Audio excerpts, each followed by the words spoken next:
Today we're going to start on the second structure, which is Baum Tobacco Company. Show you a picture of it right here. It is 3 stories. The first 2 stories are MDF, which is brick in here. It's a little bit different than the clapboard for the 3rd floor. Bracing will do the same, not as much on the FDF board, just actually on the corners here, so you know you get it nice and square. But it's going to be exciting to do. I did an inventory of everything, and let me pull you down over on here to show you what there is. We have the 4 pieces for the first 2 floors, and then the 3rd floor is a little bit more complex because you have this right here in the center, which is higher, and then you have the stairwell on the side, which is also clapboard. So, and we got some of this sidewalk right here. It's a little bit off, which goes in front. So we've done this before from Bar Mills kits, and so this is going to be exciting to do, and we'll get started on this right now. All we have to do is start cutting the 5/32 bracing for this part here before we start painting. We'll turn all these things over right here, and I'm going to have to cut out this stairwell right here. Some of those already fell out. Make sure we don't lose them. But this one piece right here, I'm going to have to cut out the stairwell so I could brace that. Now it's time to glue all the bracing in on all the pieces. I got them all cut. A couple of things I wanted to show you on the instructions here. This one is marked wrong. That's number 6 instead of a number 7. This one right here, it says 1/8 inch square. It does not supply any 1/8 inch squares. This is what it supplies right here. 2 1/16 inch squares and 3 bracings, which is a 5/32. So luckily I have a number of pieces that I pick up from Hobby Lobby in case I need any extra ones. So if you're ever at Hobby Lobby, pick up various sizes because you're going to need it in various kits.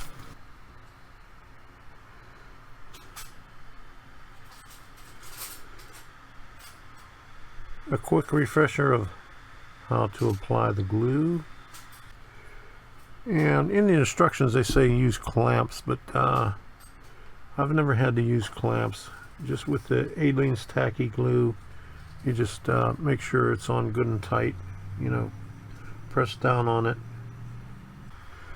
Make sure on the pieces on the front you're 1/16 of an inch from the bottom, because there's another piece that goes on the bottom where it overhangs. So, and I'm not going to go through all the pieces with you, just these first 3. And since this is on the corner, we're going to use the 1, 2, 3 block on it and bring it over to the edge and make sure it's flush with the bottom on that side.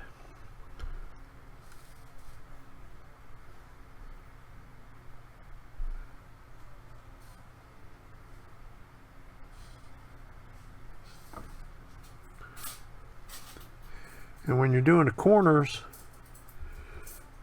you want to make sure that these 5/32 is all the way up against the edge. You just put up against your 1, 2, 3 block like so, like that, and press it in.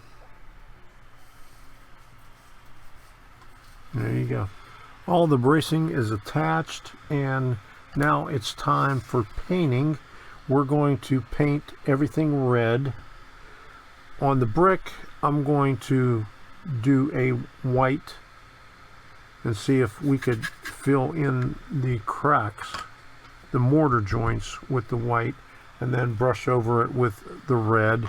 But we're going to use the red primer on this and leave that set that way.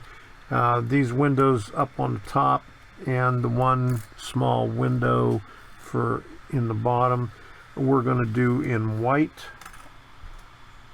So we're just going to use the white primer on that. And you have all these windows here. It looks like on here it's a different color, but we might also do that in white. It'll look a little bit different, but we'll get it done.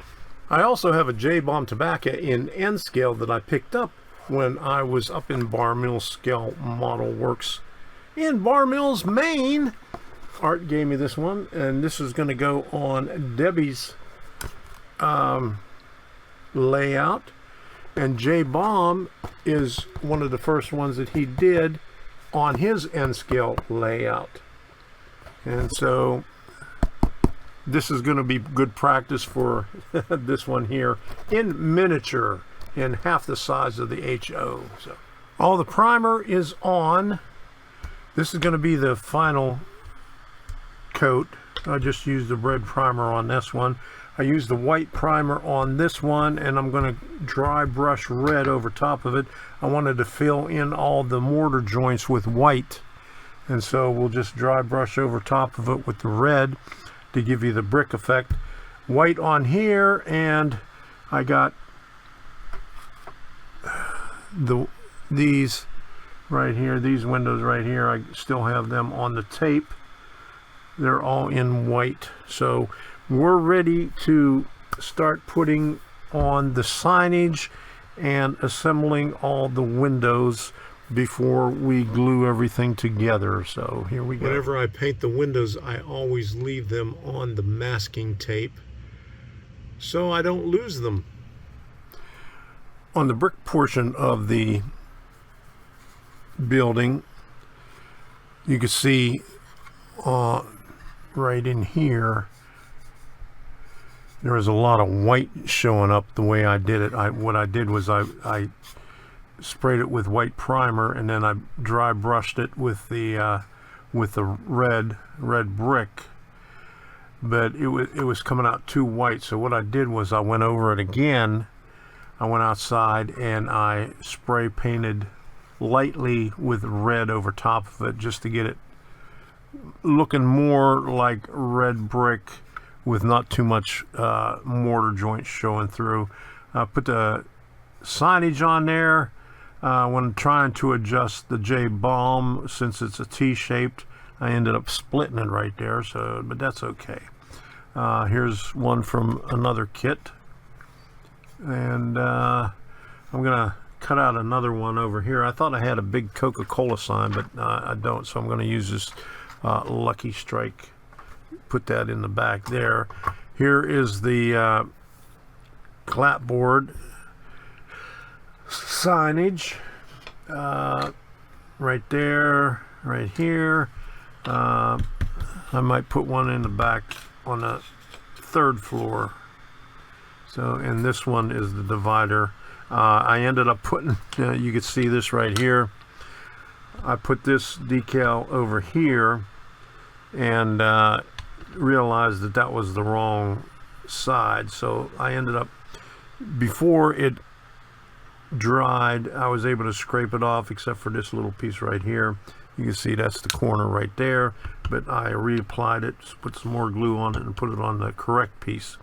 But this is the piece that goes right here, and so there's a roof right over here, so you don't really get to see what's on this. All you get to see is this top piece right here. This one we're just going to have to cut out freehand because there are very little straight edges.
The end result of these signs, here's the Lucky Strike sign on the brick.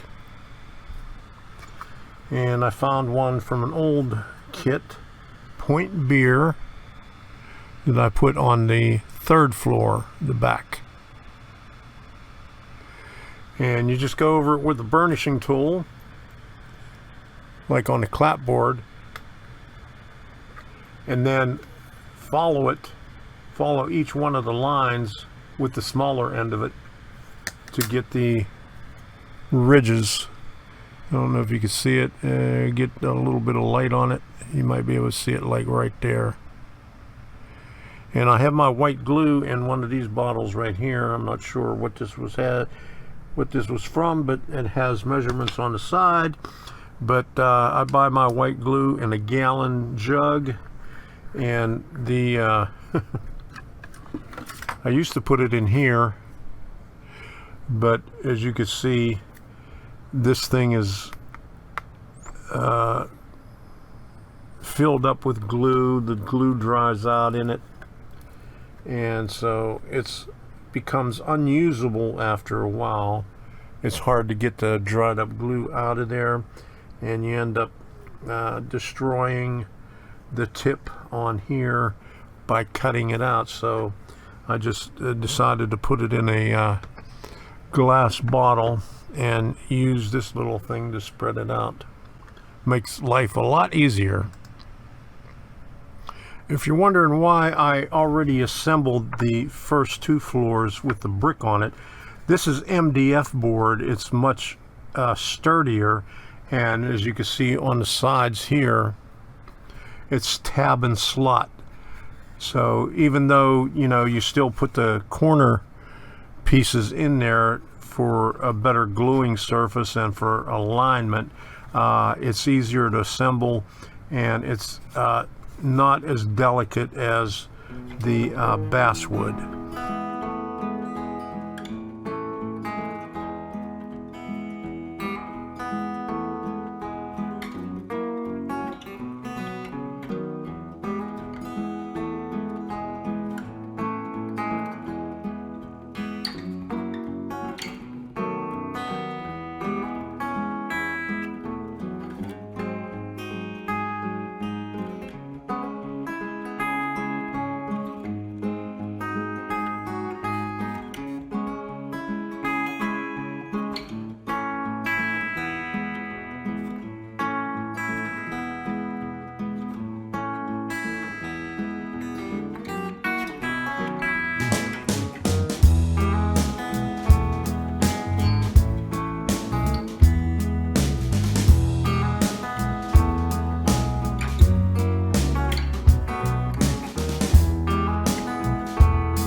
all the little details on here, like the windows on the 3rd floor, and I glued this part together. All I have to do is put the centerpiece in to stabilize it. I have to do the windows on here yet, and here is the stairwell, and a lot of small pieces get glued together to make up this little thing that goes up on the side, like so, right there.